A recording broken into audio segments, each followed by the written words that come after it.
Bueno, ahora toca el turno del doctor Alejandro Cheseña, que nos va a presentar la ponencia Cuevas, inscripciones jeroglíficas y fronteras. Alejandro Cheseña obtuvo en el año 2003 el grado de doctor en Historia por la Universidad Estatal de Voronezh, Rusia, en coordinación con el Centro de Estudios Mesoamericanos de Moscú, Yuri Norosov. Autor de 4 libros y 70 artículos publicados en revistas y libros especializados, entre otras publicaciones más. Premio Nacional INA Alfonso Caso 2016 por la mejor investigación publicada en arqueología. Medalla Yuri Norosov al Mérito Académico 2020, otorgada por la Universidad Estatal Rusa de Humanidades y el Gobierno del Estado de Yucatán. Ha sido ponente en infinidad de eventos académicos internacionales, el último de los cuales fue de Mesoamerica Meetings 2023, organizado por la Universidad de Texas en Austin. Codirector del proyecto arqueológico Bolonquín, miembro del Sistema Nacional de Investigadores Nivel 2 y actualmente es profesor investigador de la Facultad de Humanidades de la Universidad de Ciencias y Artes de Chiapas. Alejandro, muchas gracias por estar aquí y te cedo la palabra. Muchas gracias, Octavio. Muchas gracias. Muy buenas tardes tengan todos ustedes. Quiero antes que nada iniciar con un agradecimiento a los organizadores del evento, principalmente a Roberto Romero Sandoval y a Octavio Esparza, ¿verdad? Quiero agradecerles bastante por la invitación a participar en este evento, en este magno evento, y por supuesto agradecer a todos ustedes por su presencia el día de hoy aquí con nosotros. Con respecto al asunto que nos trae aquí el día de hoy, quiero iniciar comentando que, bueno, uno de los temas que yo trabajo, a los que yo me dedico, es al tema de las cuevas mayas y, por supuesto, al tema del arte rupestre de ellas.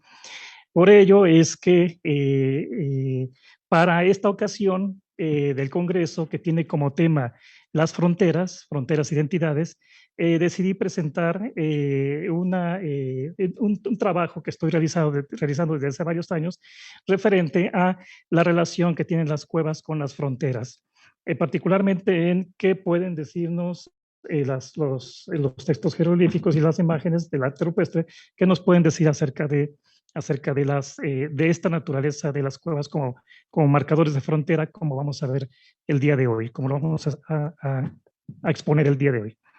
Entonces, bueno, voy a pasar a exponer los pormenores de esta propuesta. Va a ser algo rápido, ¿verdad? Porque, bueno, el tema es bastante complejo, tiene varias aristas. Esto voy a presentar únicamente los elementos esenciales de este modelo que estoy presentando. Pero, bueno, son los elementos esenciales que nos ayudan a comprender cuál es la idea, cuál es la propuesta. Bien, entonces, algunas partes las voy a leer, pueden seguir conmigo la lectura en la pantalla. Y bueno, iniciamos. Las inscripciones jeroglíficas en cuevas se han abordado como expresión de la práctica del peregrinaje, registro de realización de rituales en general, medio de memoria histórica y evidencia de la existencia de alianzas entre varias entidades políticas.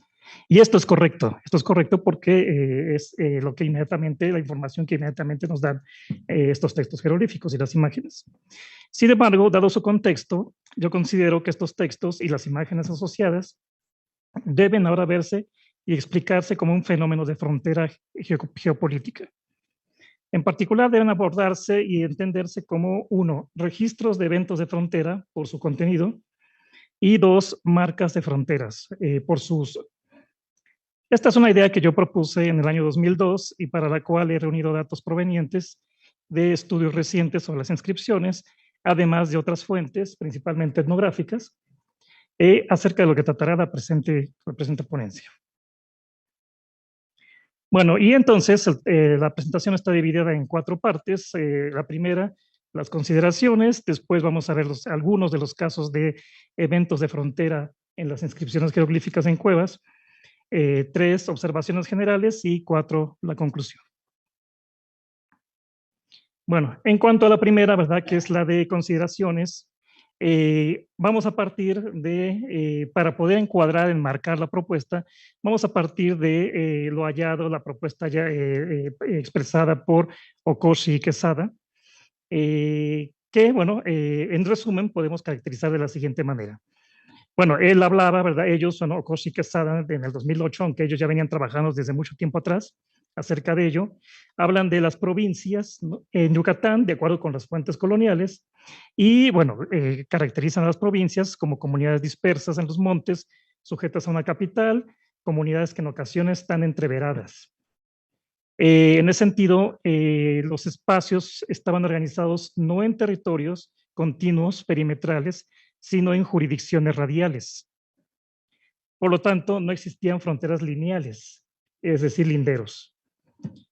Existían extremos de orden radial, y de hecho las palabras, el léxico, las palabras bueno, en este caso en el yucateco, son muy interesantes y clarificadoras. Bueno, existen dos términos, una que es shul, otra que es chi, que se utilizan justamente para hablar de los territorios, de los espacios. Shul, pues es el fin, significa el fin, y chi significa la orilla. Y no implican una covecindad, una vecindad, sino simplemente están refiriéndose hasta dónde llega tal o cual territorio, un punto hasta donde llega. Entonces, eso nos habla acerca de una conceptualización completamente distinta. Y por eso, como dice en la pantalla, no importaba la distancia, sino el reconocimiento que la comunidad dada hiciera de la autoridad de la capital. La palabra frontera puede usarse en este sentido, como frontera política.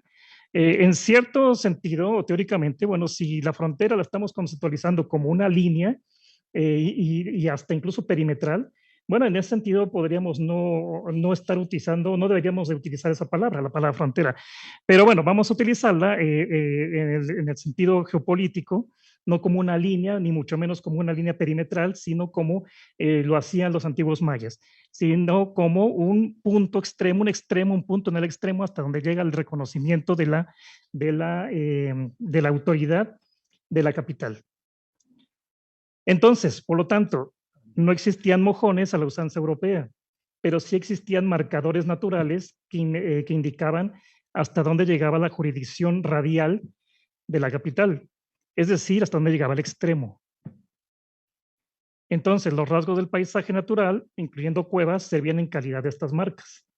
Es decir, no existían los mojones, pero sí existían los mojones, pero sí existían las otras marcas, como las cuevas, lagunas, montañas y algún otro rasgo sobresaliente del paisaje natural.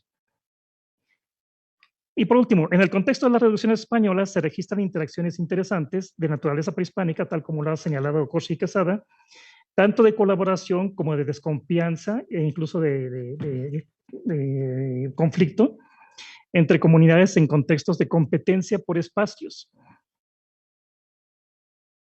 Entonces es un esquema elaborado por Okoshi Quesada que sintetiza, que resume lo que acabamos de decir. Entonces tenemos que la organización de las comunidades no es perimetral, los límites no son perimetrales, son radiales, y los espacios no son continuos, son discontinuos, de tal manera que una comunidad perteneciente o que se sujetaba a una capital podía estar demasiado lejos e incluso muy cerca de la capital del vecino, ¿no?, de la comunidad o de la entidad vecina. Todo esto, ¿por qué? Porque, repetimos, no existían estos límites perimetrales, sino estos órdenes radiales que eran resultado de esta conceptualización del espacio. Y entonces, cada uno de estos cuadrados, como lo indica aquí Okoshi Quesada, con estos cuadrados están representando las comunidades que sirven de límite, ¿no?, de extremo, digamos, la palabra tal vez sea más exacta, de extremo o de orilla de la comunidad, y muchas de estas comunidades pues están asociadas con elementos del paisaje natural, que pueden ser cuevas o pueden ser otro tipo de elementos, ¿no?, las lagunas, ¿no?, abrigos rocosos, etcétera, ¿no? Entonces, esos elementos del paisaje natural están asociados con determinadas comunidades que son los extremos de la capital. Por eso aquí en la imagen estamos agregando la palabra cueva en algunas de ellas para indicar que algunas de estas pueden estar asociadas con cuevas. Bien, y entonces para ir acercándonos al tema de hoy, tenemos que para los antiguos mayas, la idea aquí es que para explicar la presencia de textos jeroglíficos en cuevas, yo propuse en el 2002 que las cuevas con este tipo de manifestaciones, en particular Naktunich, Jorjay y Alsemen, funcionaban como marcadores de frontera en contextos de alta competencia. Como lo señalé en inicio, a continuación voy a hacer uso de estudios recientes sobre inscripciones para argumentar esta función y el contenido de frontera de estos textos.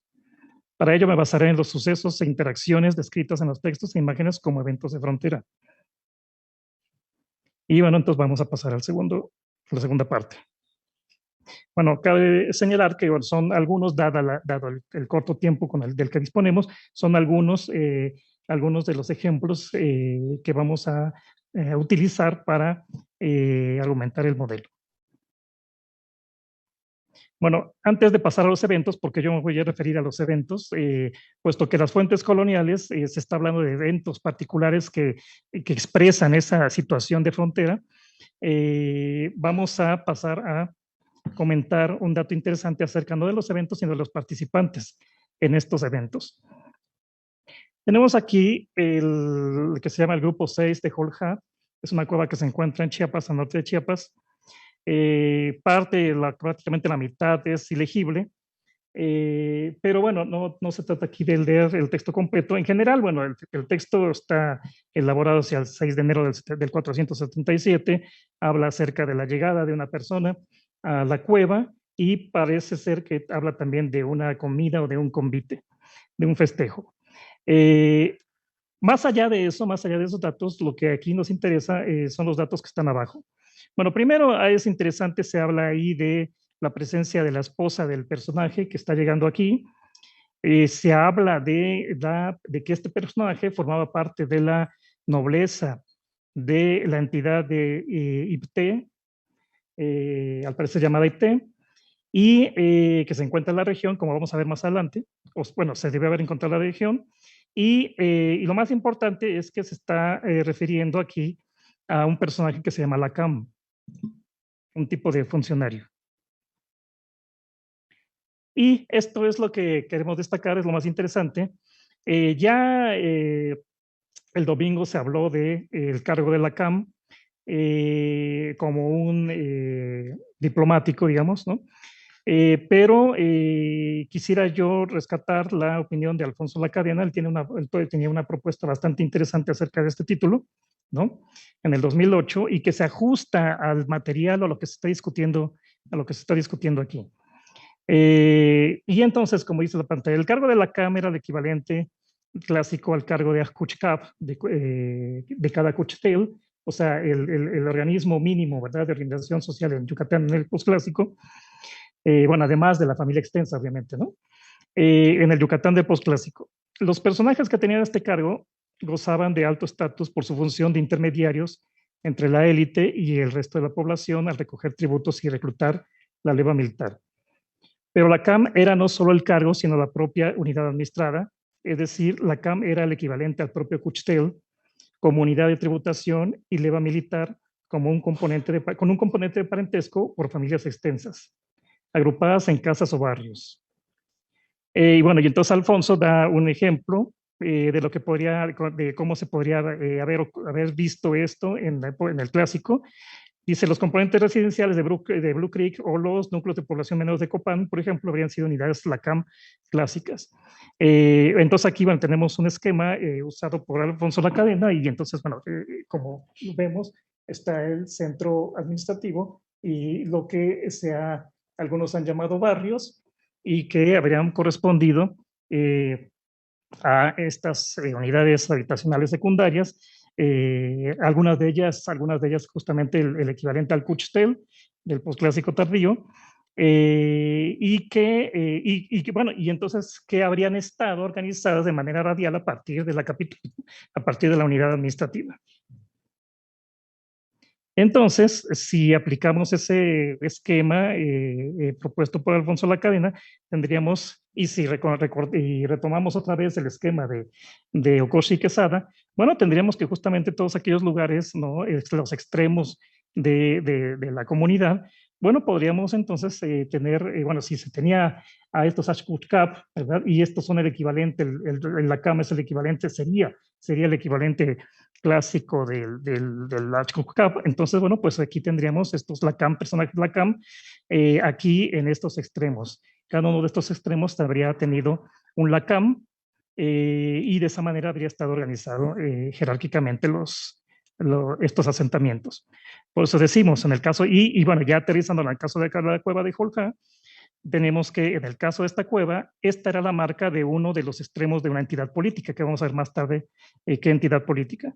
La cueva habría estado asociada con un equivalente prehispánico local de un cuchtel, si es que se vale la comparación, ¿verdad? ¿No?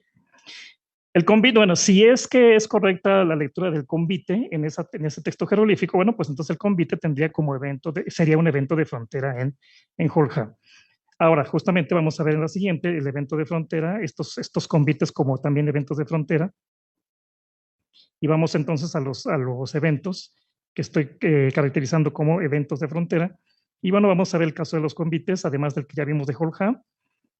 Bueno, tenemos aquí en el caso de Nachtunich, tenemos el dibujo 68. Bueno, este dibujo 68 fue elaborado junto con el 71, el 70 y el 69 por el mismo artista, de acuerdo con el análisis estilístico de Andrea Stone. La fecha del dibujo 70, que es la cercana, el texto cercano y es el único que tiene fecha, es del 14 de noviembre del 750. ¿Qué es lo que estamos aquí viendo? Bueno, pues dos personajes, ¿verdad? Uno de ellos en un evento, ¿verdad? En un evento, una celebración, están compartiendo una bebida, ¿verdad? Uno de ellos está tomando la bebida, el otro también está en la misma escena, la misma situación, y entonces, bueno, pues es evidente que se trata de una ilustración de un evento, ¿verdad? Del compartir el alimento, bueno, aquí en la cueva.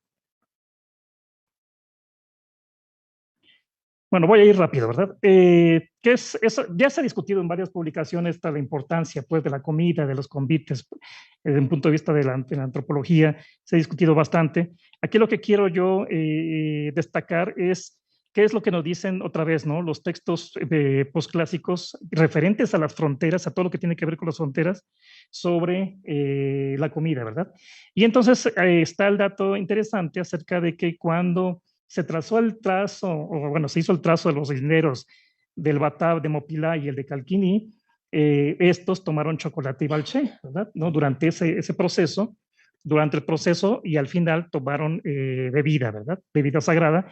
Y de esa manera, como dice abajo el texto siguiente, de esa manera lo que se hacía era tomar acuerdos. Eso es algo bastante importante. De acuerdo con las evidencias etnográficas, con la comida y bebida se legitiman los acuerdos. Los convites transcurren después del acuerdo, de cada acuerdo, o al final del ritual, en las prácticas etnográficas actuales. Entonces, esto es bastante interesante el hecho de que la comida no es simplemente una comida, sino la comida lo que hace es ratificar los acuerdos que es a los que se haya llegado durante el evento. Y si además de eso fue como dice Okochi Quesada, fue en el marco de del trazo de los linderos, ¿no? Entonces, pues obviamente estaba acordándose ahí la claridad en cuanto a hasta dónde llegaban el término de cada espacio de cada quien, ¿verdad? ¿No? Entonces, en ese sentido es que nosotros estamos interpretando esta imagen como un evento un evento de convite, de compartir el alimento, pero un evento de frontera, ¿no? Y considerando que estamos identificando las cuevas como lugares, rasgos, o mejor dicho, marcas de hasta dónde llega el territorio. Entonces, bueno, este evento se puede interpretar como un evento en donde se están tomando los acuerdos a través de la comida. Por eso es que, de acuerdo con la propuesta que estamos haciendo aquí, el texto diría es la ceremonia de fin de ritual. Bueno, ahí hay dos, es interesante porque hay dos personajes ahí. Uno de ellos es de Bastún, que es un lugar que no sabe dónde se encuentra, pero que al parecer está cerca de la propia cueva Nachtunich, en la propia comunidad de la Compuerta, aunque no está comprobado eso, parece ser, pero no está comprobado. Y el señor de Jocap, que es el señor de Istutz, que es otro sitio al norte de Nachtunich. Entonces, es interesante que aquí están estos dos personajes, están compartiendo la bebida en un contexto de cueva que seguramente estar relacionado con estos acuerdos que se hacen para compartir los espacios. Más adelante voy a hablar de esa necesidad, de por qué tanta importancia de estos acuerdos. No voy a hablar de eso. Cuando me centre yo en eso, en el problema de la competencia entre las comunidades, vamos a regresar al tema de, bueno, ¿por qué tan importantes son estos acuerdos? Y más en las cuevas. Entonces, por eso decimos, a través de la degustación conjunta de la bebida, se acordó el reconocimiento de Nachtunich como una frontera común entre Stutz y Bastún, posiblemente la compuerta. Lo mismo habría ocurrido en Jorja, nada más que en Jorja tenemos muchos menos datos, muy pocos datos. Pero yo sospecho que en Jorja la cuestión estuvo en, se trató de un acuerdo entre la capital de la entidad política regional y alguna comunidad o un cuchitel cercano a la cueva de Jorja. Yo tengo la hipótesis de que cerca de la cueva tiene que haber un asentamiento muy pequeño, pero tiene que haber un asentamiento cerca de la cueva de Jorge. Bueno, vamos a ir rápido. Otro de los eventos, ¿verdad?, que yo asocio con eventos de frontera son los ritos de fin de año. Entonces tenemos aquí varios textos. Recientemente Barbara McLeod halló que las fechas de varios textos de Nachtunich caían recurrentemente en los meses de Pash, Kayab y Kumku, que son los últimos 3 del año, ¿no? Están en el dibujo 52, 65, 88, 34, 12. Aquí ella elaboró una tabla que yo enriquecí con algunos otros datos más, ¿no? Donde se puede observar ese patrón justamente, ¿no? Esa recurrencia, esa insistencia en estos últimos 3 meses, el Kayab, el Pash, ¿verdad? Y Kumku. Y bueno, tenemos aquí los personajes involucrados, de dónde venían, de diferentes sitios, las fechas y bueno, las acciones, que pues principalmente son llegar, ¿verdad? Que es un verbo muy recurrente en las inscripciones en cuevas. Y bueno, por ahí hay otra que es acerca de el ofrecimiento de copal.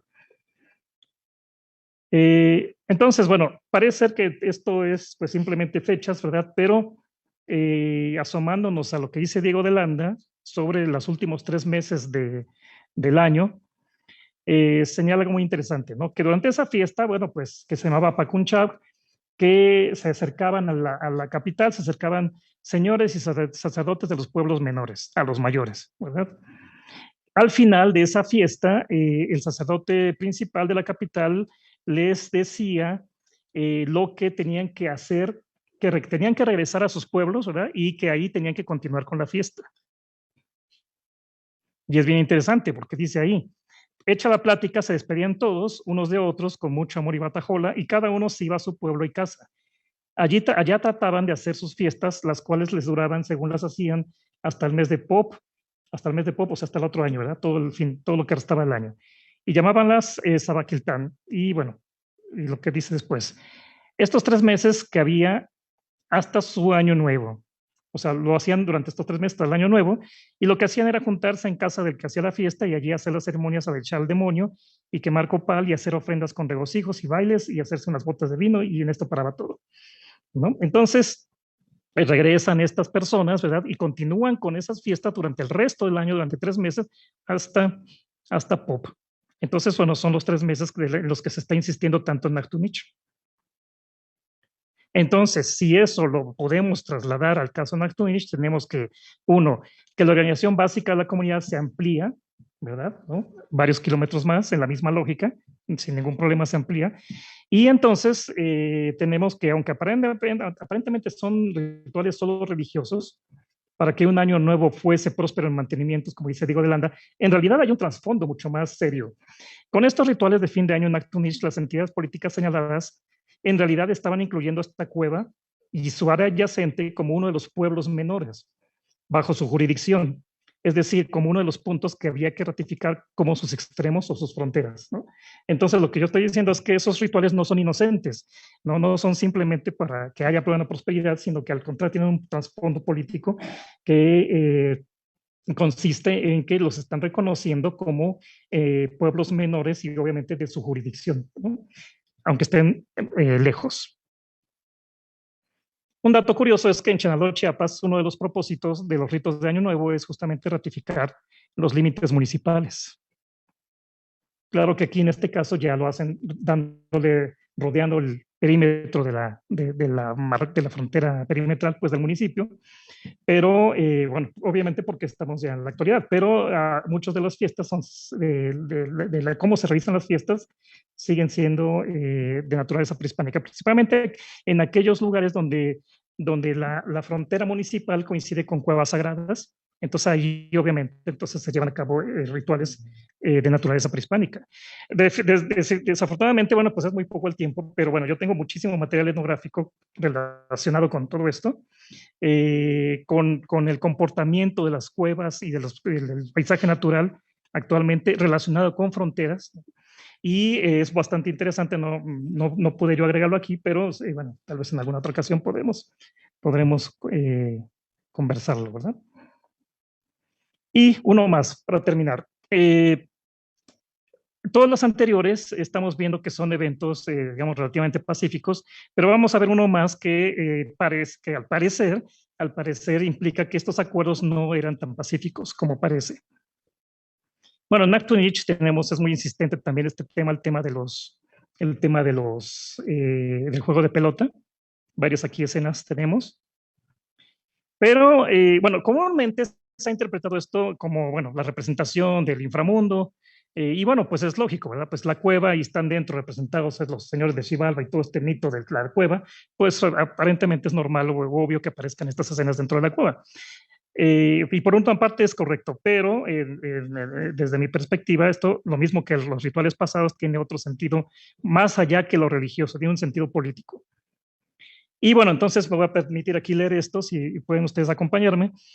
Varios investigadores han sugerido que el juego de pelota en Mesoamérica era usado, entre otros propósitos, como sustituto de la guerra en la superación de conflictos, tanto internos como entre segmentos sociales en competencia, como externos entre ciudades y pueblos vecinos. En este sentido, esta actividad habría sido más actual en comunidades o lugares en donde las actividades políticas o militares eran particularmente importantes. Por lo tanto, uno de los lugares en donde el juego se habría practicado de manera sobresaliente es aquel correspondiente a áreas limítrofes de territorios de grupos étnicos en competencia, áreas en donde sus fronteras geográficas coincidían. La práctica habría servido como mecanismo de mantenimiento de fronteras, áreas de influencia u otros acuerdos. En tal circunstancia, la construcción de canchas asociadas con esta actividad, o por lo menos la elaboración de monumentos con la imaginería correspondiente, habría sido un rasgo característico o un marcador de las áreas de frontera en un contexto de entidades políticas locales en expansión. Al ser considerado un evento patrocinado por los dioses, los resultados finales del juego y sus eventos políticos y sus efectos políticos y territoriales quedaban legitimados por estas fuerzas divinas. Bien, y entonces regresando a Nachtunich, bueno, tenemos este ejemplo. Son aquí dos pinturas, comúnmente se consideran por separado. Nosotros no descartamos la posibilidad de que estén estas dos asociadas, por lo menos o principalmente el texto grande, los tres últimos cartuchos, que podrían estar asociados con la figura que está a un lado. Bueno, a un lado está la representación de Hunahao, uno de los personajes del conflicto del Popol Vuh, tal como aparece en el clásico. Pero a partir de la idea de que esto más que son representaciones mitológicas, ¿verdad? Del evento del Popol Vuh, bueno, y a partir de esta idea de que más bien son formas de resolver las disputas y los arreglos, entonces estamos considerando que para empezar, este personaje es un personificador, no es propiamente Hunahao, es un personificador, sería Chubal Sahau. Bueno, y está asociado también un texto ahí que habla acerca de Pashtun, y bueno, y esta otra entidad que no sabemos dónde está, que sería Chubal, no sabemos dónde está, pero bueno, entonces hay una relación ahí entre los dos, de tal manera que si es que había un conflicto entre ellos dos, bueno, pues entonces tenemos que la definición de la frontera en Nachtunich entre Pashtun y otras poblaciones desconocidas, con las que al parecer se encontraba aquella incompetencia, en determinadas ocasiones tuvo que ser resuelta a través del juego de pelota, lo que quedó registrado en las imágenes y textos referidos. Entonces, en resumen, los eventos de frontera tratados aquí son rituales de fin de año, convites, juegos de pelota, que repito, no son inocentes, sino van mucho más allá de lo que parece ser. Y bueno, pasando ya a otro tema, tenemos que el registro de estos eventos permiten esquemas conocer, por cierto, la estructura geopolítica de la región en los términos que hemos señalado, como veremos a continuación. Entonces, en el caso de Chiapas, en el caso de Jolja, ¿verdad? O sea, siguiendo el esquema de Ocosh y Quesada, en el caso de Jolja, del norte de Chiapas, tenemos este esquema. Ustedes pueden ver aquí a Jolja con su representante, la CAM, Y bueno, y aquí al centro tenemos IPTE, bueno, porque se está hablando de esta entidad política de IPTE, y otras más. Tenemos aquí Ojaltón y Alencemen. Es interesante porque Alencemen también tiene una cueva en la cual se habla, un texto jeroglífico en cueva, en la cual se habla de la misma entidad política de la que se habla aquí también, ¿verdad? Entonces son dos extremos de la capital, de la misma capital. Y Ujaltón, IPTE, bueno, lo puse aquí al centro porque yo tengo la hipótesis de que IPTE, el sitio de IPTE, se encontraba cerca de Ocosingo, ¿no? En la comunidad de Chilón. Aquí en la foto, nosotros con el arqueólogo Alejandro Tobalín estamos haciendo excavaciones en ese sitio con la propuesta de que tal vez ahí se encuentre la capital dinástica. Otra hipótesis es que se haya encontrado un Ujaltón cerca de Tila, es la otra hipótesis. Pero bueno, por el momento yo me voy a quedar con la de que se encuentra en Chilón y entonces a partir de ahí estoy estableciendo, trazando el esquema en radial y entonces tenemos que esta sería la capital y entonces Jolja sería uno de los extremos del territorio de esta entidad, ¿no? Ujaltón, que está cerca de Tila, ¿verdad? Y Yalexemen, que es la otra cueva donde se habla de la misma temática prácticamente. En el caso de Nachtunich, mucho más complejo, ¿verdad? Porque, bueno, ahí están interactuando bastantes actores, bastantes personajes. Si seguimos el esquema de Okoshi Quesada, pues quedaría de esta manera, que había que aclarar que está condensando todos los eventos. Tiene que, obviamente, se deben presentar los esquemas por evento por separado, solo que, bueno, dada el tiempo, ¿verdad? No, yo decidí quitar los otros esquemas donde se muestran por separado y entonces formar uno solo. De cualquier manera, están las fechas ahí indicadas. Está hecho a partir, no de todos los ejemplos que hemos dicho, sino solamente a partir de los dibujos 88, 37, 52, 65 y 34. Y entonces se ve cómo todos ellos están confluyendo en un lugar, ¿verdad? Que es justamente Nachtunich, que es su marca de frontera, es su cueva o su marca de frontera. Y bueno, y Bashton también, que está ahí participando. Bueno, vamos entonces a las observaciones. Vamos a otro punto, que es el de la práctica.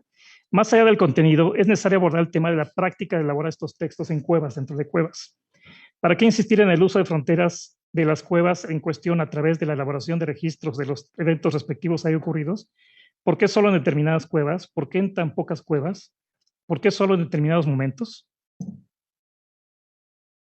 Bueno, en uno de los documentos, en particular el que se llama Títulos de la Casa Esquine Jai, Señora del Territorio de Otsoya, se proporciona información valiosa acerca de marcas que en los extremos del territorio se colocaban durante las procesiones fundacionales. Y dice, luego fueron entrando por dos ceibas muy grandes. Allí hicieron un alto, porque se lo mandó un cacique llamado Bucomaz Cotujá, que pusieran, él decía, él ordenó, que pusieran aquellas armas en aquellas dos ceibas para señal. Entonces, bueno, había la necesidad de poner marcas adicionales. La cueva de por sí es una marca, pero había necesidad de poner marcas adicionales. ¿Cuál es la necesidad de la insistencia de poner marcas? De manera similar, los textos jeroglíficos habrían servido de marcadores adicionales de fronteras que tenían como propósito no dejar espacio para dudas acerca de quién en específico poseía el derecho de uso de estas y del área asociada con ellas, como se observa en el documento Títulos de la Casa de Esquinejay, Señora del Territorio de Otsoya. En nuestro caso, el uso de señales adicionales en cuevas habría sido sumamente actual en contextos, lugares y momentos de inestabilidad geopolítica o alta competencia, tal como ocurría en el área de Nachtunich, de acuerdo con Nicholas Carter, y en el área de las cuevas de Jorge y Alesamen, de acuerdo con nuestras propias investigaciones. Entonces, bueno, vamos a ver con un poco más de precisión. Aquí tenemos un mapa del norte de Chiapas, para ejemplificar esto de la alta competencia, ¿no? entre diferentes entidades. Tenemos aquí un mapa que es resultado de estudios de los últimos años. Bueno, es un mapa de las rutas, de reconstrucción de rutas, pero bueno, lo que yo aquí quiero que veamos es, bueno, aquí se localiza Jolja, ¿verdad? Y entonces, bueno, están las dos rutas que coinciden con pasos naturales, y entre las montañas hay conexiones entre las montañas. Entonces, lo más interesante aquí es que aquí al centro está el principal conglomerado de sitios arqueológicos. En los demás lugares no lo hay, como ustedes pueden darse cuenta. Ahí hay un conglomerado de sitios. ¿A qué se debe eso? Se debe a que están ahí, confluyen las dos rutas de comercio y el paso, perdón, bueno, sí, de comunicación y de comercio, y el paso entre ellas, entre montañas. De ahí que entonces ahí hay una gran cantidad de sitios, se conglomeran ahí porque es importante el paso. Y justamente ahí es donde se encuentra la cueva de Yavelsemen, en ese paso, ¿no? Donde están conglomerados los sitios. Y en el caso de Jolja, bueno, ahí no tenemos esa característica, pero Jolja, que está aquí, está en la puerta, ¿verdad? Digamos, hacia la puerta de entrada hacia el área de influencia de Palenque. De hecho, bueno, ya ahí en el barrio del río Tulijá, y ya empezamos a encontrar la arquitectura de estilo de Palenque, y es bien interesante como tan pronto empezamos a subir desde ahí del valle del río Tulijá, empieza uno a subir por las montañas del norte de Chiapas, ya empiezan a aparecer evidencias de la presencia de Toniná en estos lugares, ¿no? Ahí dice que Chuctiepa es el último punto, ¿no? Donde hay presencia de Toniná, pero está prácticamente en la puerta de entrada del área de influencia de Palenque. Entonces, este sitio es bastante importante para ambas. Bueno, además de eso, ya sabíamos que Palenque y Toniná estaban en un permanente conflicto. Y esta área es muy importante. ¿Por qué? Porque el lugar donde se encuentra Jolja es el Cerro de los Quetzales. Ahí anteriormente había un hábitat de quetzales. Y bueno, y además que es la propia ruta que deja salir, que le permite salir a Toniná hacia la planicie de Tabasco. Entonces, esas rutas tienen que ser controladas forzosamente por Toniná. Si no las controla, entonces no tiene acceso, Toniná no tiene acceso hacia la salida hacia Tabasco. Tiene la salida hacia el Subsumacinta, pero ahí tiene que lidiar con otros problemas, que son los problemas tiene que lidiar ahí con Piedras Negras y con todos ellos, ¿no? Entonces, son muy importantes. Por eso es que esa salida a través de Jolja era muy importante, y de ahí entonces el interés de esta gente en remarcar, en ser muy enfático en a quién le pertenecía la cueva. Y en el caso de Nachtunich tenemos también algo semejante. Este es un mapa este es un esquema un poco más sencillo, pero aquí se están mostrando las rutas de comunicación que han sido reconstruidas por Nicholas Carter y su equipo de trabajo. Aquí donde está el triángulo es donde se encuentra Nachtunich. Y entonces tenemos ahí, bueno, hay varias rutas, pero curiosamente son las principales de acuerdo con la reconstrucción de Nicholas Carter. Hay tres ahí importantes, que es una de norte a sur, que pasa ahí cerca de Poptún. Hay otra que es de oriente a poniente, ¿verdad? ¿No? Y otra que es la más interesante es, bueno, cómo es que esta, ¿verdad? Viene del noroeste, ¿verdad? Hacia el sureste, y justamente pasa por Nachtunich. Carter reconstruye estas rutas a través de fuentes coloniales, porque en esta área, al sur de esta área, bueno, pues se encontraban, por lo menos en la época colonial, se encontraban áreas de rica producción de cacao. Y bueno, y Carter a su vez pues ha argumentado que hacia la época cuando fueron elaborados los textos jeroglíficos, bueno, para empezar estaba ya sintiéndose los efectos de la sequía, y además de eso pues se tenían que buscar, y debido a esto se tenían que buscar otras alternativas y otras rutas. De ahí que, tal como él atinadamente comenta, era un tema sumamente importante el hacerse del control de estas rutas. Entonces, bueno, una de estas rutas pasa por Nachtunich, y de ahí entonces se entiende por qué tanta insistencia o importancia tenía esta cueva para los demás. Justamente ya voy a acabar. Bueno, entonces, en nuestro caso, el uso de señales adicionales en cuevas habría sido sumamente actual en contextos, lugares y momentos de inestabilidad geopolítica o alta competencia, tal como ocurría en el área de Nachtunich o en las áreas de las cuevas de Jolja y Yavelsemen. Y ahora sí, la conclusión. Entonces, este es un modelo para interpretar los textos, la existencia o la presencia de textos jeroglíficos en cuevas y pinturas y arte rupestre, e imágenes iconográficas, y se puede resumir de la siguiente manera. Los eventos contenidos en los textos analizados, y aún más el uso de estos últimos como marcas, son reflejo de momentos de diferencias, conflictos o alta competencia en determinados sitios considerados frontera. Como marcas están condicionados por la ubicación fronteriza de las cuevas en áreas de acceso estratégico crítico a recursos naturales y rutas de intercambio. Denotan exclusividad.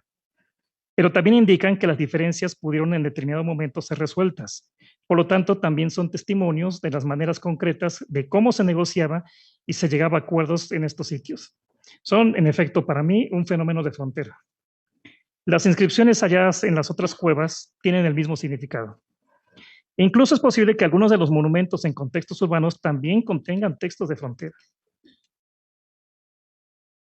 Y por último, las inscripciones en cuevas representan un importante ejemplo acerca del papel fundamental que tiene la comunicación en contextos de competencia, diferencias o crisis social. Nos han mostrado formas específicas a través de las cuales se comunica lo relacionado con el uso de las fronteras, en este caso entre los antiguos mayas. En este sentido, los datos discutidos nos hablan acerca de una semiótica de las fronteras, o siendo más exactos, una etnosemiótica de las fronteras, para el caso de los mayas en la época prehispánica. Con esto termino, muchas gracias. Algunos de los temas aquí presentados ya se encuentran en prensa y otros entrarán en un libro que estoy preparando actualmente acerca de esto. Muchas gracias. Bueno, vamos a dar lugar a nuestro siguiente ponente, el doctor Dimitri Beliaev, que nos va a presentar la ponencia intitulada En la frontera sur, las lenguas vernáculas de las tierras altas en las inscripciones jeroglíficas mayas del periodo clásico tardío. El doctor Dimitri Beliaev cursó los estudios de la licenciatura en Historia en la Universidad Estatal de Rusia de Humanidades en Moscú.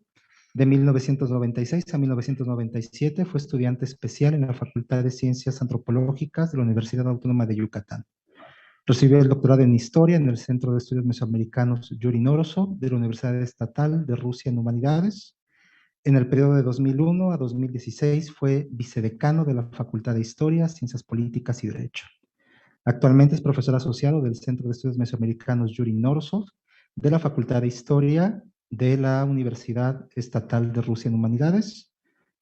Y desde 2013 es director del proyecto arqueológico Atlas Epigráfico de Petén.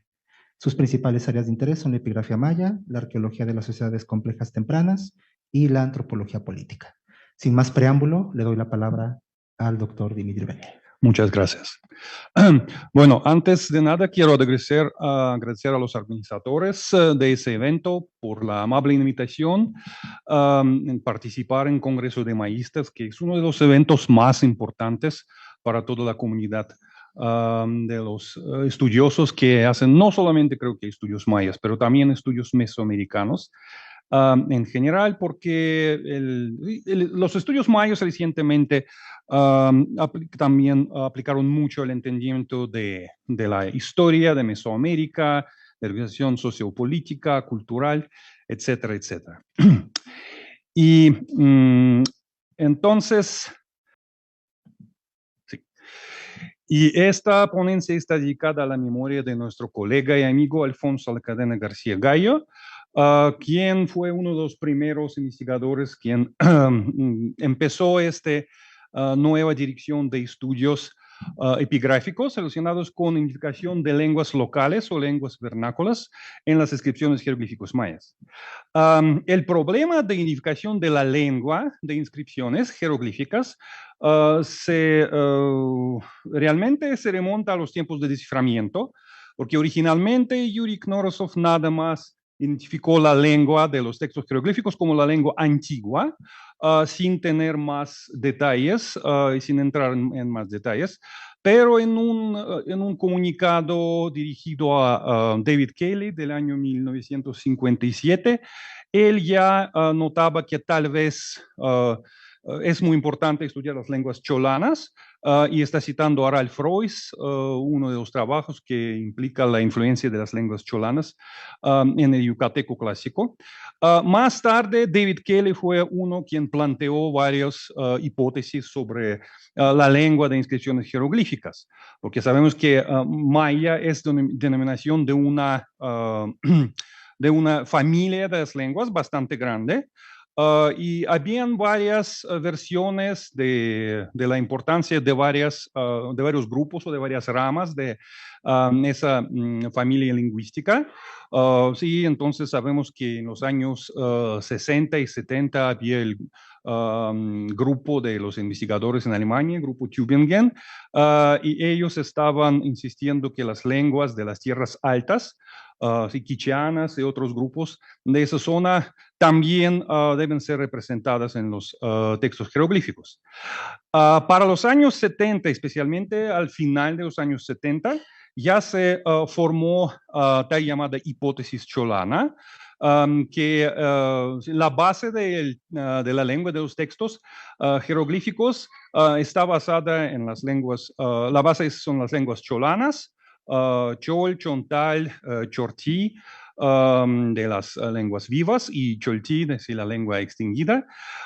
Y esta hipótesis se discutió mucho en los años 80, en los años 90, y para final de los años 90 ya se estableció el punto de vista actual, que lengua de los textos mayas, especialmente lengua de los textos del periodo clásico, es una lengua así de prestigio ritual relacionada con, no solamente con el área lingüística cholana amplia, sino con las lenguas orientales. Y Stephen Houston, David Stewart y John Robertson postularon que se puede llamar choltiano clásico, choltí clásico, y más tarde maya clásico. Entonces, sí, la lengua que también se puede denominar como maya jeroglífico. Al mismo tiempo, al final de los años 90, se propuso una nueva metodología de análisis que fue elaborada por Alfonso Lacadena y Søren Wichmann, que consistía en el análisis de los deletreos silábicos que representan variaciones poco comunes en los textos mayas clásicos. Anteriormente, muchos de esos deletreos raros, digamos, se consideraban como errores o variaciones o algo así. Pero Alfonso y Søren sugirieron que con identificación de esos deletreos silábicos poco comunes, se puede identificar los rasgos vernáculos, los rasgos de las lenguas locales, marcadores léxicos que se caracterizan por peculiaridades fonológicas o morfológicas. Y entonces, sí, eso es el modelo propuesto por Lacadena y Wichmann, que principalmente tenemos dos áreas con lenguas cholanas, y cholano occidental y cholano oriental, que cubre la mayoría de las tierras bajas del sur. En el norte tenemos la zona de yucatecano clásico, donde adentro también se pueden separar divisiones y variaciones. Y también un grupo de las inscripciones, principalmente de Doniná, demuestran los rasgos del celtalano clásico. Entonces, principalmente son 4 áreas lingüísticas que están como subyaciendo, ¿sí? Que funcionan como base lingüística. Entonces, en todos esos sitios que estaban dentro de esas áreas lingüísticas, la gente principalmente escribía en esa lengua de prestigio o lengua ritual, pero entonces era difícil, ¿no?, pensar en el lenguaje ritual, especialmente si recordamos cómo vivía la gente en Europa medieval, sí, escribiendo latín, pero sin pensar latín es muy difícil. Los que trataban, sí. Entonces, esos rasgos, sí, raros que entran al lenguaje, entran al corpus de los textos a nivel, a veces morfológico, a veces a nivel fonológico, a veces a nivel léxico, son como si representaciones de las lenguas locales.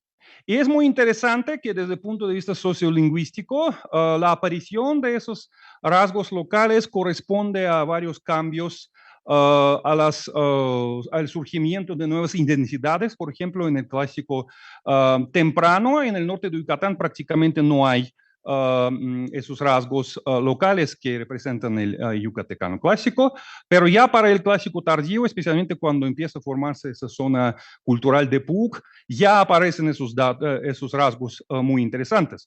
Entonces, mostrando que la élite local no solamente sabe leer y sabe escribir, entonces es la élite muy letrada, pero también sí piensa que su propia lengua es algo importante, ¿no?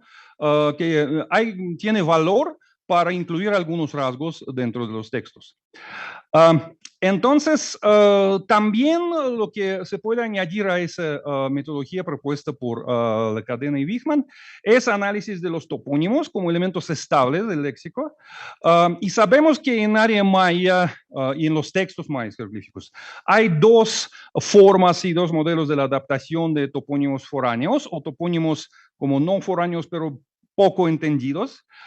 Una es traducción o creación de calcos léxicos. Sí, ese mecanismo fue estudiado por Albert Davletchen y Christoph Heunke en varios artículos, pero también tenemos ejemplos de préstamos directos, ¿no? El mejor ejemplo es el nombre de Toniná, que fue reconocido por Maricela Ayala como Popó. El título, el glifo emblemas y el título real de los señores de Toniná es Popó Ajao, y más tarde Søren Wichmann propuso que proviene de Soque Popó Tzetec, Cueva Blanca, y entonces parte de ese nombre fue adaptado por los mayas y entonces entró al corpus de los textos. Un ejemplo interesante que yo creo también demuestra ese mecanismo de creación de las fronteras se puede observar en los textos de occidente extremo del área maya, alrededor de, bueno, en el Tabasco, en el sitio de Tortuguero, famoso sitio de Tortuguero, hay un toponímico, hay un topónimo sí, que aparece frecuentemente en los textos, que está escrito como Yomopi, y no es una palabra muy maya. Entonces, después de buscar la etimología por varios años, yo propongo que eso probablemente es también topónimo mije-soqueano, bueno, tal vez soqueano, que está relacionado con proto-soqueano yomo, mujer. Entonces, Yomopi sería como lugar de las mujeres. Y sí, esa palabra está bien atestiguada en varias lenguas soqueanas. Es interesante que si entramos en los datos sobre geografía de Tabasco en el periodo colonial temprano, vemos que hay pueblos, pueblos de Aztapa, Jahuacapa y Jalapa, que están ubicados en la zona de confluencia de los ríos Teapa y Tlacotapa, que se conocen como tres cihuatanes, y es una traducción al náhuatl, sí, lugar de mujeres. Entonces, y en los mapas del periodo colonial, bueno, en los mapas que muestran la geografía de ese periodo, se ven que los pueblos soqués están situados directamente al sur de esa zona. Aquí están tres cihuatanes, esa es la zona de pueblos soqués. Entonces, también sí, trabajando con los topónimos, identificando varios topónimos que no se entienden bien basados sobre los datos de la lengua maya jeroglífico. Sí se puede también identificar, yo creo que varias zonas de contactos y fronteras, otra vez sí, también haciendo referencia a la ponencia de Alejandro, frontera no como una línea, pero frontera como una zona.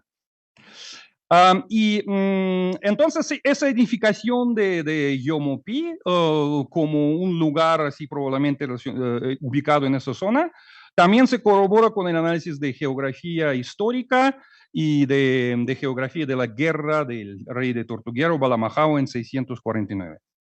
Entonces, ahora más regresamos al área maya. Una de las zonas más interesantes para el análisis y para los modelos de contactos culturales y otros modelos de aculturación es la zona que está ubicada en la frontera sur de las Tierras Bajas. Sí, allá tenemos una zona muy amplia. Donde tenemos varias representaciones de la cultura maya, bueno, maya así clásica, y es bastante difícil entender dónde se acababa, dónde se terminaba esa zona de la presencia de las lenguas cholanas y empezaba la zona de la presencia de otras lenguas que denominamos ampliamente sí, lenguas de tierras altas. uno de los grupos más interesantes de los textos jeroglíficos, que ya fue objeto de interés de los epigrafistas, especialmente de Eric Vogt, quien trabajó con esos textos en los años 2000, y también, sí, en una de las ponencias presentada en la Conferencia Europea de Mayistas en Leiden en 2006, yo también analicé esos textos. Son llamadas vasijas estilo Nebajo-Fenton, que posiblemente provienen del área de Nebaj, ¿sí? El famoso sitio en el departamento del Quiché, Guatemala. Y sí, se conocen desde el inicio del siglo XX, porque la primera vasija apareció en Guatemala y fue publicada por Eduard Zeller. Y después llegó a ser parte de la colección del Museo Británico, y por el nombre de su dueño tiene el nombre de vasija Fenton. Sí, entonces es muy famosa porque esa imagen aparecía en muchos libros de primera mitad del siglo XX, en Morley, en todos, como una buena representación del arte cerámico maya. También hay varias vasijas que ya por el análisis que fue realizado por varios investigadores como Barbara MacLeod y otros en los años 90, pertenecen al mismo grupo, que están preservados en varios museos, incluyendo Museo de Bellas Artes en Boston, sí, Museo Etnográfico de Berlín, Museo de Arte de Cleveland y Museo de Bellas Artes de Virginia en Richmond. Son muy, muy famosos porque siempre presentan escenas palaciegas, como en ese caso, así en la vasija de Boston, o escenas de batallas muy, muy así activas y muy dinámicas. Creo que una de las mejores representaciones de batallas, sí, sin tomar en consideración los murales de Bonampak. Sí, otra escena de batalla muy interesante. Varias de esas vasijas fueron publicadas por Michael Coe en sus volúmenes de los años 70, y después sí siempre recibieron mucha atención por la relación entre el texto y sí también la iconografía, porque escenas de batallas están también empareadas con los textos que dicen que fue capturado tal y tal persona. Hay varias referencias a nombres, a títulos, etcétera, etcétera.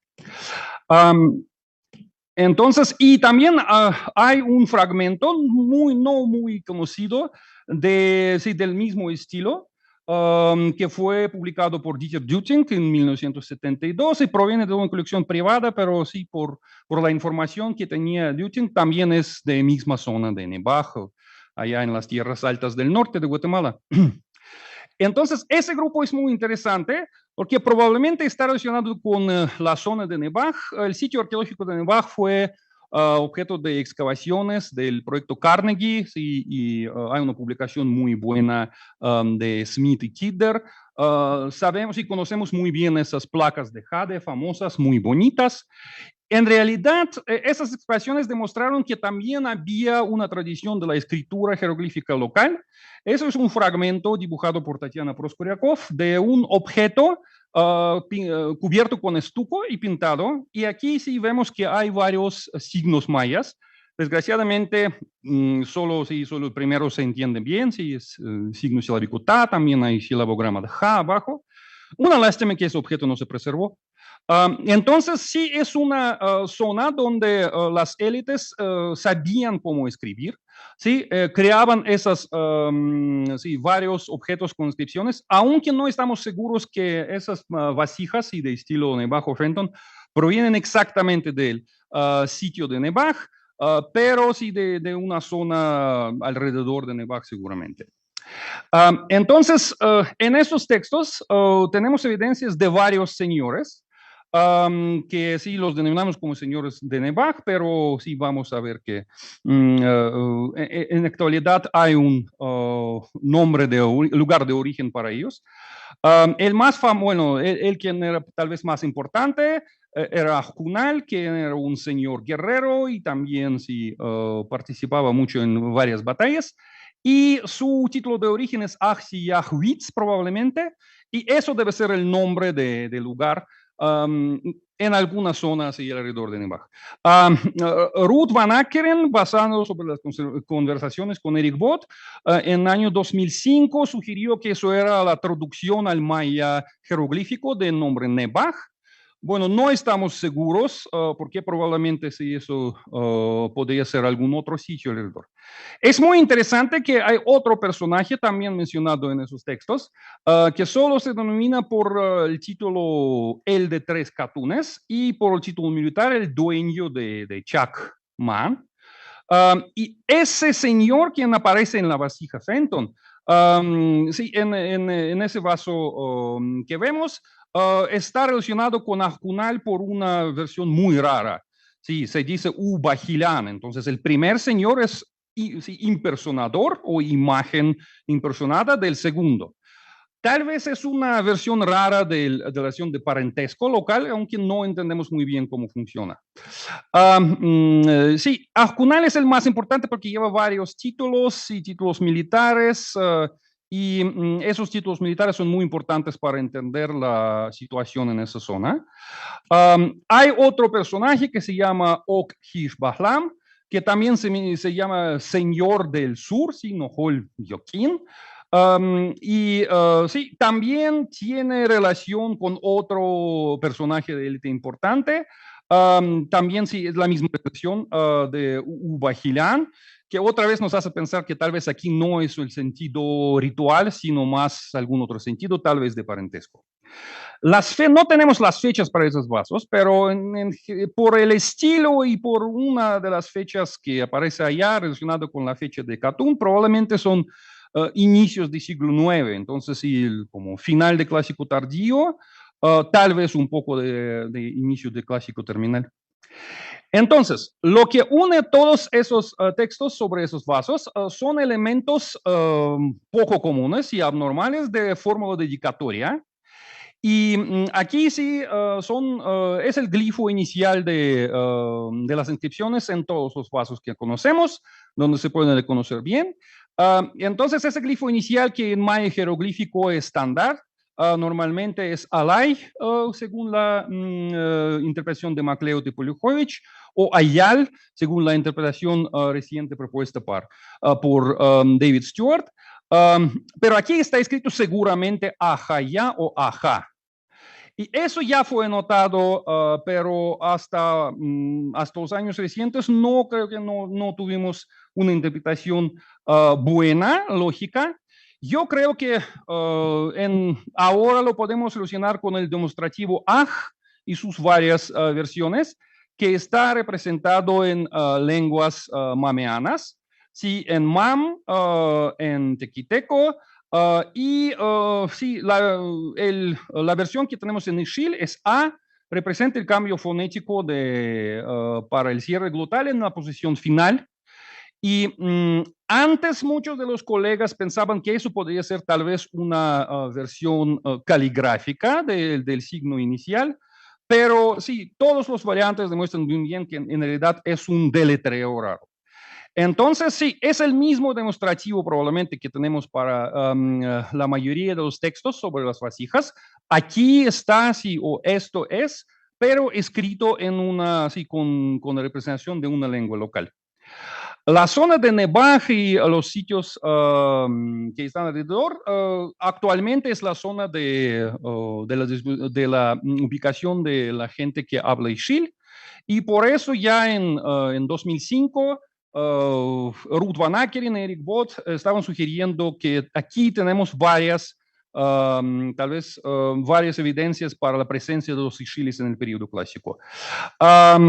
Ese sí tal vez no habla sobre Ixil, pero sobre alguna lengua antigua que está en el grupo de las lenguas mameanas.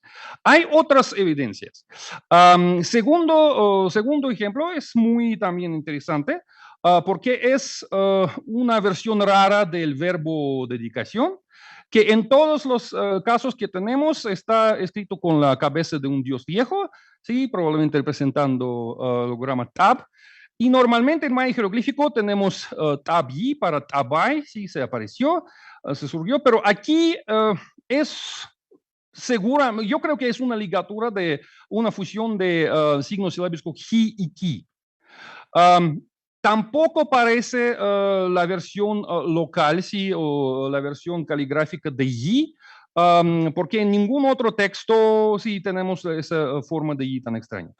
Entonces, yo creo que Taphiki o Taphik es la mejor lectura. Tal vez es una versión de Hi, aunque sí a mí me gusta más la fusión de Hiki.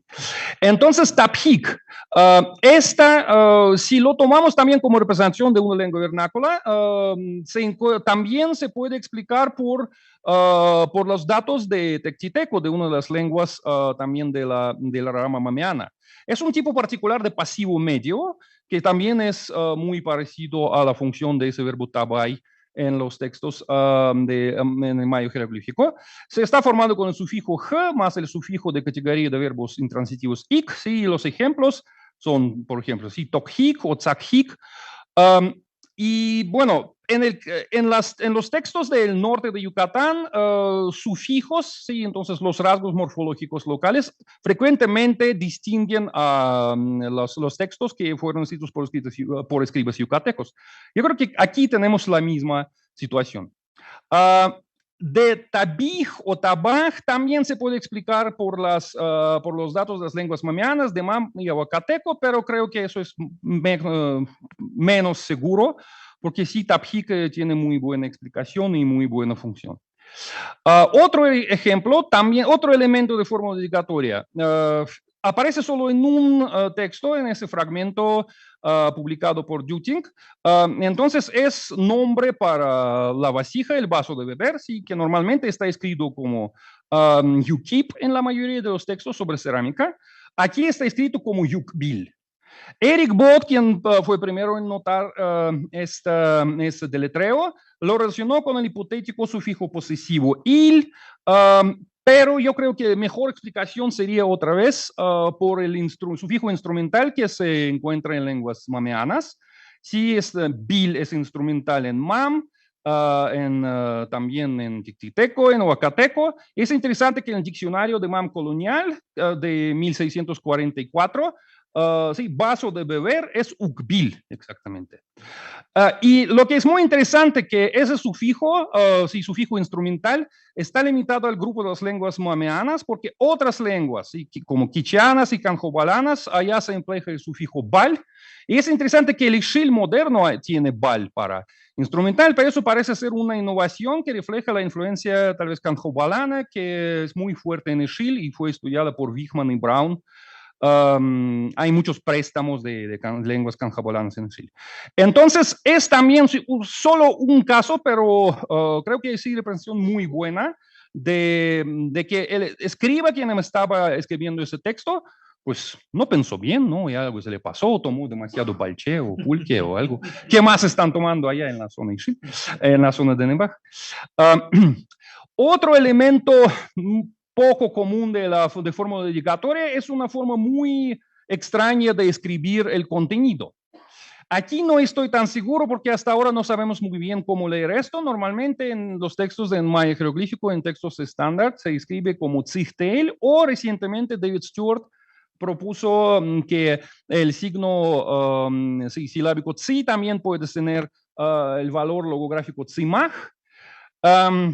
Eso sí sería muy bueno, porque si eso es normalmente si tzimachtel, la aparición del signo silábico ya aquí, sí, en todos los tres casos tenemos ya, nos daría esa indicación que eso podría ser leer tzimai y no tzimaj, y tzimai sí es jícara en ixil, pero con eso yo todavía no estoy tan seguro porque hasta ahora no estamos 100% seguros de la lectura de este fragmento.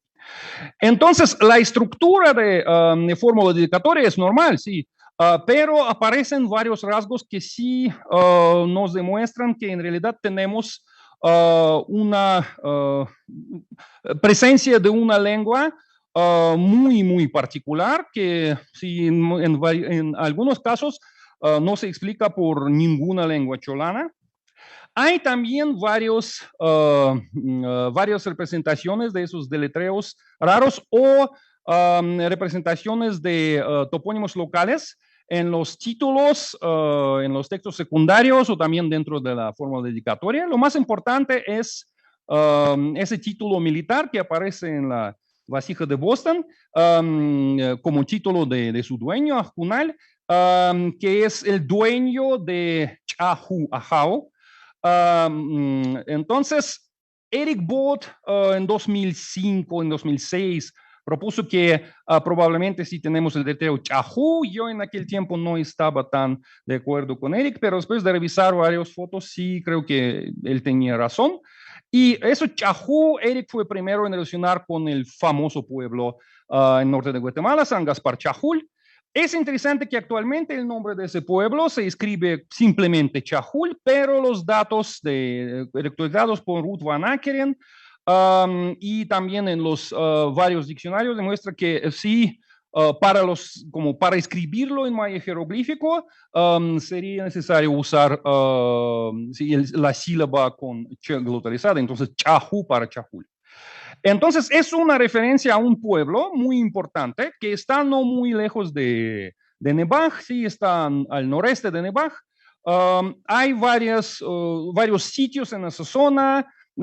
Sabemos también que eso fue una zona muy importante para la memoria histórica de los Ixchiles. Entonces yo creo que es una buena referencia a lo que existió una unidad política. Sí, para ese tiempo, no solamente relacionada con ese grupo de vasijas de estilo Fenton, pero también sí una unidad política vecina que sí era ancestral para la comunidad de Chahul en los tiempos coloniales, postclásicos también.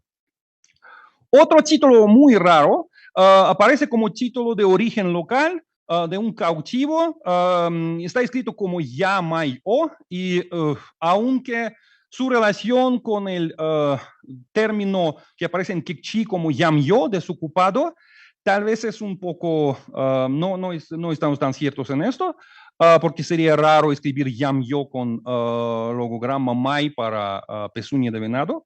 Pero el sufijo toponímico o sí está atestiguado en la zona Kekchi, entonces también sí representa, eso es un ejemplo muy interesante de raros títulos y de raros sufijos toponímicos y topónimos raros. Mark Sender, en uno de sus trabajos dedicados a la lectura de signos silábicos So, sí analizó ese fragmento del texto de Vasija Fenton, que denomina a un dignatario sí, local, una jujun, y notó que su nombre está escrito con dos sílabas So y Tzi, probablemente refiriendo a la palabra murciélago, pero no en el maya jeroglífico, sí, porque normalmente debería ser Suts.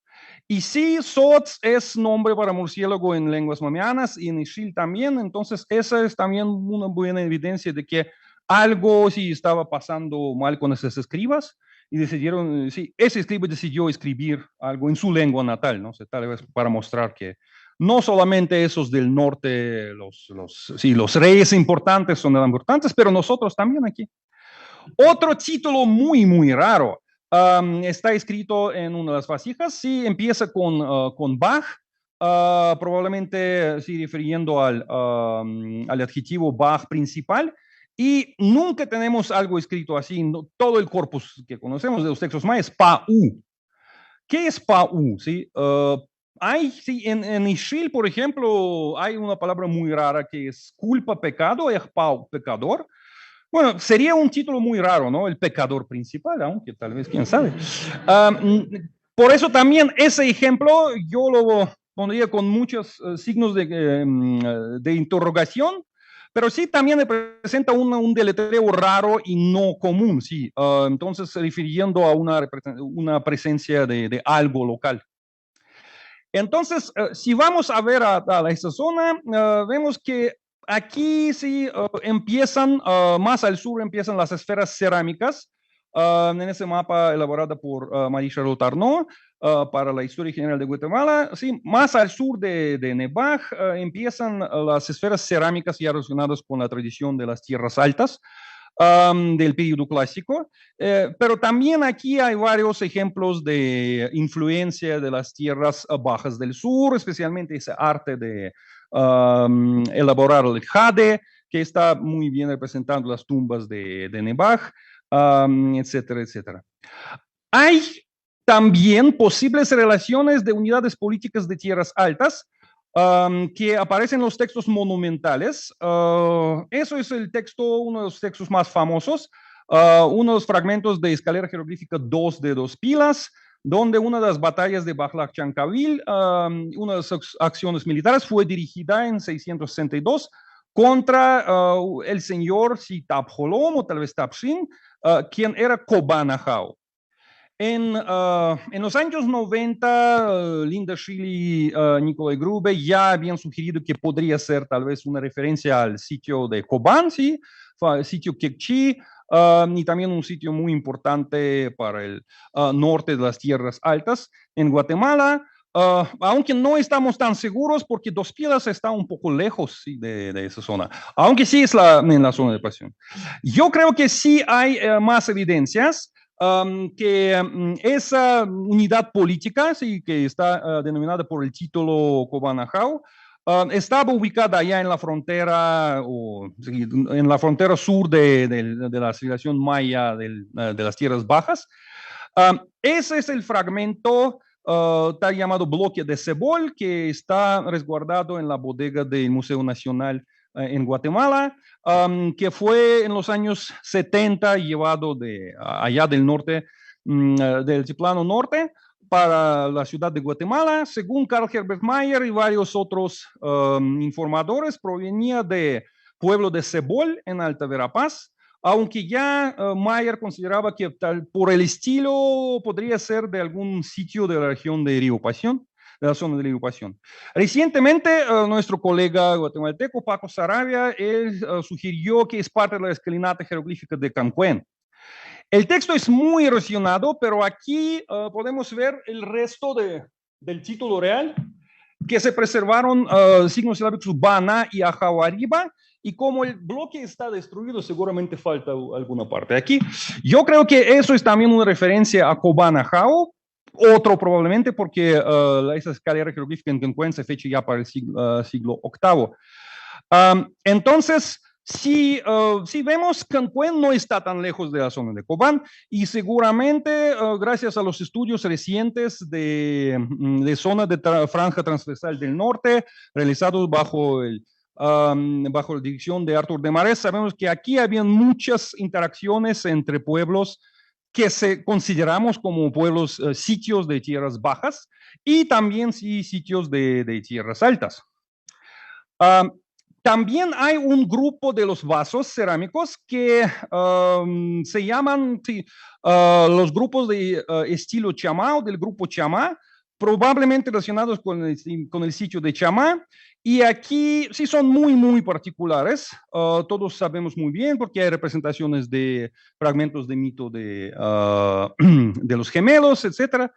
Allá hay varios deletreos raros que hasta ahora no podemos interpretar bien. Yo en 2006 estaba pensando que tal vez por la ubicación de Chamá dentro del, actualmente y en los tiempos de periodo colonial dentro de la zona lingüística de los Kekchis, que podría ser tal vez el presentar la lengua vernácula Kekchi, pero no se entienden bien en realidad. Esos deletreos raros sí son bastante raros, pero hasta ahora no podemos encontrar ningún cognato, ninguna explicación buena dentro de las lenguas de las tierras altas. Entonces, yo creo que el estudio más detallado de varios textos y de varios deletreos y de varios fragmentos de textos demuestra que tenemos una representación muy interesante en las inscripciones sobre la cerámica del estilo Nebaj y de varios ejemplos de los marcadores léxicos y también sí, morfológicos de una lengua distinta de las lenguas cholanas. Y esos rasgos se explican mejor basando sobre el material de lenguas mameanas, incluyendo los elementos de Mam, Teco y Ixil. Entonces, no podemos decir si es Ixil antiguo o alguna lengua que todavía contiene rasgos de Mam, de Teco y Ixil, porque en realidad la separación de lenguas mameanas dentro de esa rama ocurrió alrededor del Clásico temprano, si usamos el fichamiento lingüístico. Otro grupo de deletreos no comunes se encuentra en las vasijas de estilo chamá, pero no se puede, hasta ahora no se puede explicar. Tal vez con más datos y con más material ya lo podemos también explicar. Kekchi sería el mejor candidato, pero hasta ahora yo no quiero decirlo. Y también yo creo que la identificación de varios topónimos en los textos jeroglíficos de la zona de Pasión y otros sitios que están allá ubicados en el sur de Tierras Bajas puede indicar la existencia de las unidades políticas. Por lo menos yo creo que sí podemos incluir en nuestra lista de unidades políticas mayas Chajul, sí, probablemente relacionado con esa zona de Ixil o sí, Mamiana, y Cobán, que también podría ser Kekchi, aunque no estamos seguros, ya para el Clásico tardío, y así entrar un poco en esa problemática de la organización sociopolítica de las tierras altas mayas, que actualmente, en el periodo clásico, que actualmente normalmente su estudio se basa sobre los datos arqueológicos, pero sí yo creo que nosotros los epigrafistas también podemos ayudar en esto. Muchas gracias.